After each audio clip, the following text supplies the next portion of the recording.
पाकिस्तान में जब से मिसबाह, अजहर अली, यूनुस और असद शफीक जैसे प्लेयर्स ने रिटायरमेंट अनाउंस की, उसके बाद पाकिस्तान रेड बॉल क्रिकेट में एक गैप आया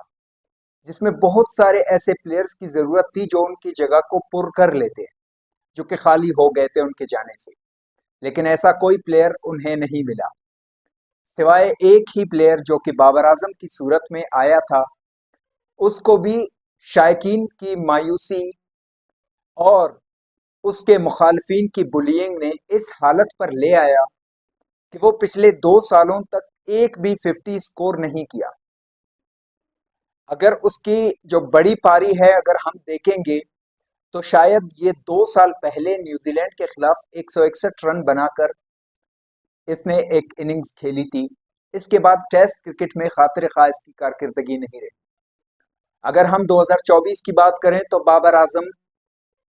बॉलर्स जिनमें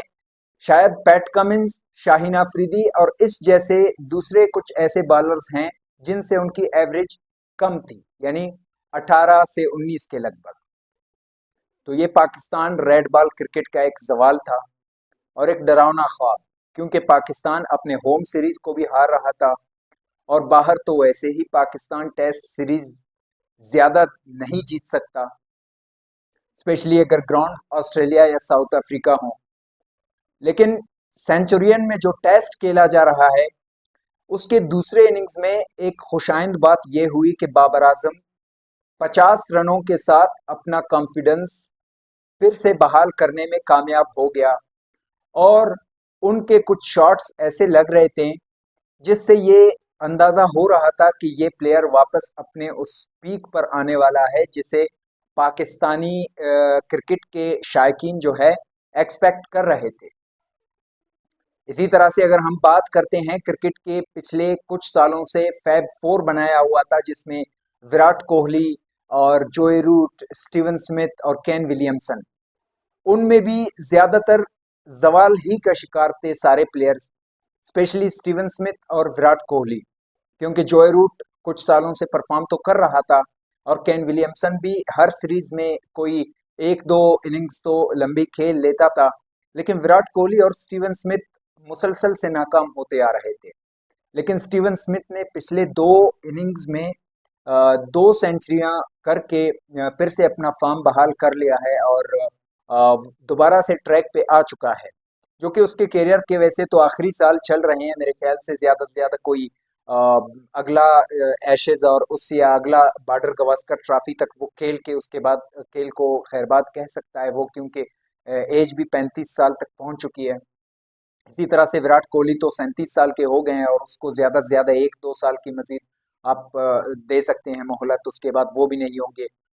जोए रूट जो कि इस वक्त 33 में है वो आगे चल सकते हैं, कुछ 4-5 साल तक शायद चल सकते हैं, और इसी तरह से केन विलियमसन भी अपने करियर के आखिर में। लेकिन बाबर आजम की प्लस पॉइंट ये है कि बाबर आजम अभी अपने 30s में पहुंच चुका है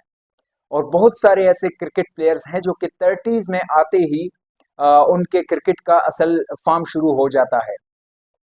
अगर रोहित शर्मा की बात की जाए तो वो 30 साल के बाद उसकी ज्यादा से ज्यादा सेंचुरियां अगर आप देखें तो 30 साल के बाद लगे हैं। इसी तरह से जोए रूट की भी आप देख लें तो 30 साल के बाद उसकी ज्यादा सेंचुरियां और ज्यादा स्कोर्स आए हैं।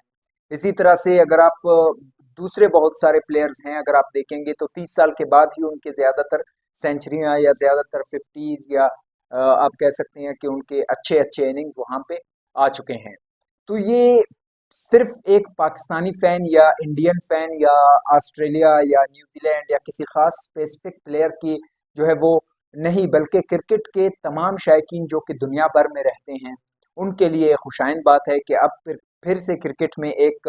कंटेस्ट देखने को मिलेगा जिसमें कांटेदार मुकाबले हुआ करेंगे और जो नामवर प्लेयर्स जिनकी वजह से बोर्ड्स भी कमाई करते हैं, आईसीसी की भी कमाई होती है, वो प्लेयर्स फिर से अपने पीक पे आते आ रहे हैं और उनके पीक आने से